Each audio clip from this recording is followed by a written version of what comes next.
And welcome back to the Hot Lap. We are talking F1 2026 and the fact that will it be delayed? No, not the game, the rules. That's what we're talking about and a bit more after this.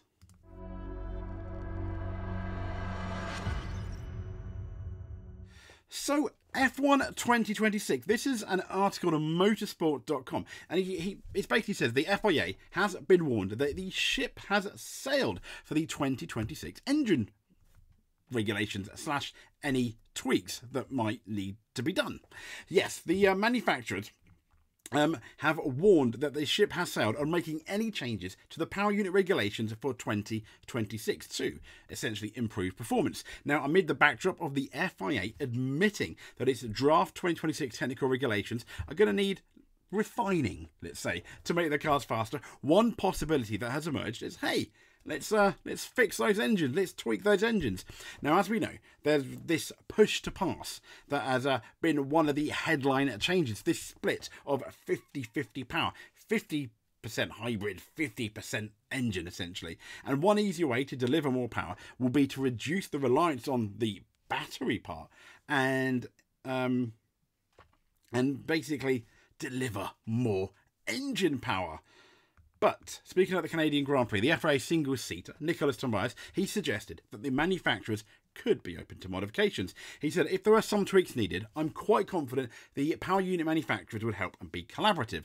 And under the terms of the F1 2026 power unit regulations, however, yeah, some of you may see this coming, any change requires unanimous support from the manufacturers who have committed to enter. Unanimous. Yep, you heard that. Every single one of them. And even before any suggestions of potential changes have been seriously considered, some car makers have made clear there is no room for manoeuvre because work is so far advanced on those 2026 engines.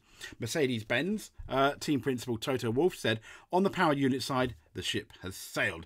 There are teams that feel they're on the back foot, and there are other teams that will feel that they've done a good job.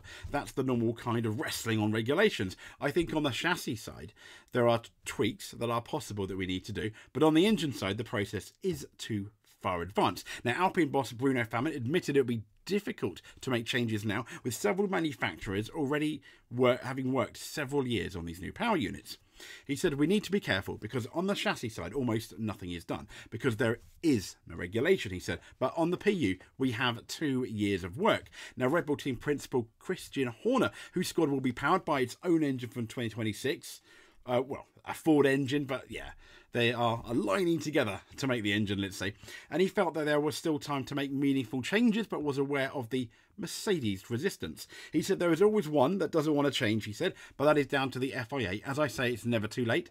Dig. Maybe at Toto Wolff from Mercedes there, but fair enough, yeah. I get it. They have all the knowledge and simulations, he said. You have got to look at what is best for F1 at the end of the day and what will produce the best racing. So trust in them and FOM to make the right calls, whether that is required or not. They've got all the knowledge to know.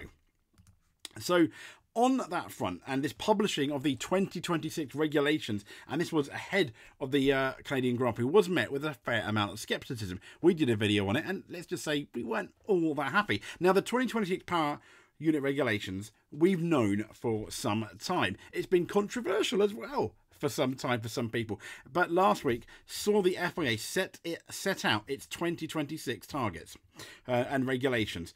And this is interesting, isn't it? So they're retaining this obviously this V6 turbocharged V6 engine, and the 2026 power unit is going to see a shift in the ratio of the internal combustion engine with this whole 50-50.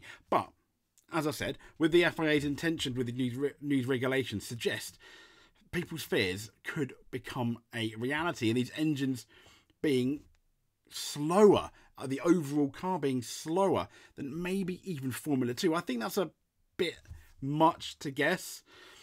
But between the power unit change and the reduction in the car size, the resulting reduction in downforce means it may well be true.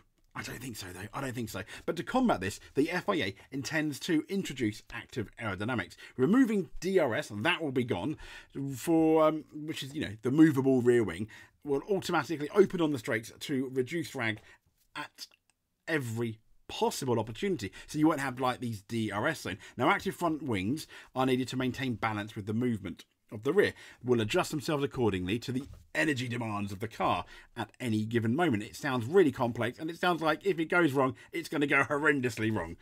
But the complexities of these new regulations can't really be underestimated, and these changes are no mere refinements of the rulebook. Now, since 2022, with the introduction of ground effect, that really had an effect on a lot of teams, ergo Mercedes. Red Bull produced an absolutely stunning car, but with the rules maturing season after season, it's become apparent at the moment, this is pre-Spain by the way, that people have got a lot closer to the Bulls. And we've had convergence and potentially a very exciting season. Now, that moment, we hope, has happened. Now, while Verstappen still enjoys a healthy lead and is still favourite for that Drivers' Championship, he's having to work harder for race wins and possibly the Constructors' Championship. Could be up. So, that moment now appears to have arrived. And at Imola, Verstappen just scraped ahead of the line of Lando Norris, while the McLaren did have the legs on him in Miami. And we had Monaco, where Verstappen very much lost, and we've just had the Canadian Grand Prix. Now, back in 2002, Ferrari, if you remember, or you were around then, swept all. They basically took most of the victories.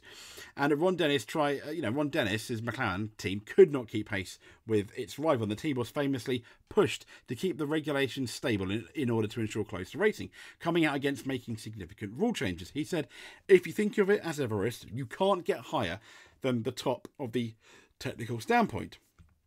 And Dennis went on to saying, so inevitably, more people are going to develop the expertise to get to the top of Everest, which is true, and that's kind of the thing we should see now. But witnessing the excellence of what has been Red Bull and Max Verstappen, as one of these generational eras, we had it in Lewis Hamilton, Sebastian Vettel and Michael Schumacher, it can't be argued that unpredictable and close fighting is the more exciting spectacle. It very much is. And with these maturing regulations, more teams may well be joining that fight. Now, several teams are closing in on what Ron Dennis has said is Everest's peak. And the longer the rulebook remains stable as it is currently, the greater opportunity this will be.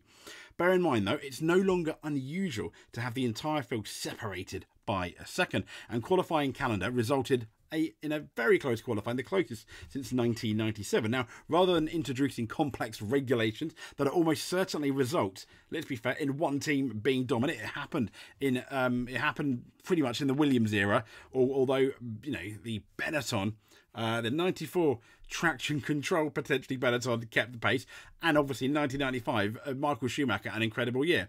But 96, 97 was all Williams. Schumacher gave it a fight in 97, but significantly, 98, you had the dominant McLaren at the beginning of the year, and it was miracle upon miracles that Michael Schumacher, Ross Brown, John Todt, Roy Byrne ended up bringing that championship, fight to the end. And then from 2000, but really 2001, it was Ferrari domination in 02. 03 was quite close because of the rule changes, and then 04. And then we had the Renault in 05 and 06, so it was quite close because the rule changes weren't that much. Brawn in 2009, and then Red Bull dominance in 2010, 11, 12, and 13, and then Mercedes in 14, 15, 16, 17, 18, 19, 20.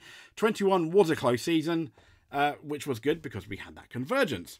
Now, after all the regulations have put out by the FIA last week, they are still yet to be signed off by the World Motorsport Council, and these rules are still quite open to a lot of, let's say, refinement.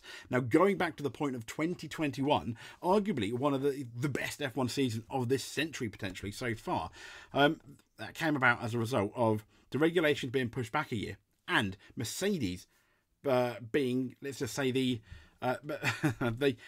mini regulation change went against him, but we got a fantastic year. However, this pie in the sky thing, which PlanetF1.com is saying, aside from the argument between close racing, there's no logical reasons to defer these regulations. Between commercial agreements, the interests of pretty much every stakeholder and the power unit manufacturers, and the need to push and introduce these environmentally friendly engines, holding back may well be a bit difficult. But Perhaps this time the new regulations should be left in place for longer than a handful of years. They're already talking about 2030. It wouldn't surprise me if they did push back another year if the people aren't happy with these regulations. And I've always said I don't think hybrid's the way. I think some kind of synthetic e-fuels, biofuels would be the way to go for Formula One. But there we go. So could they be delayed? Possibly. I think if all the teams unanimously branded together and said, we are not happy, we need a change, yes. But as we've seen with the World Rally Championship, when they wanted to change and move away from hybrid, all the teams got annoyed and said, no, we want to keep the hybrid. I understand, just like Formula One, they've all invested in this hybrid technology.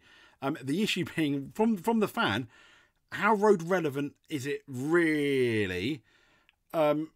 People are suggesting that are electric cars the future? Probably not. And you can see things like Ford and a lot of other people have pushed back, as in hit the either the neutral or the reverse gear on some of their plans, these big manufacturers. And it would seem maybe synthetic fuel, because let's be honest, you have thousands, hundreds of thousands, millions of cars in the world that could then run on these very fuels. Obviously, I'm not a scientist, etc., but it would be quite interesting, and maybe that is the future. Who knows? But anyway, I digress. I will stop and pause for any potential ranting. If you like what you see or hear, give us a subscribe. That'll be absolutely amazing.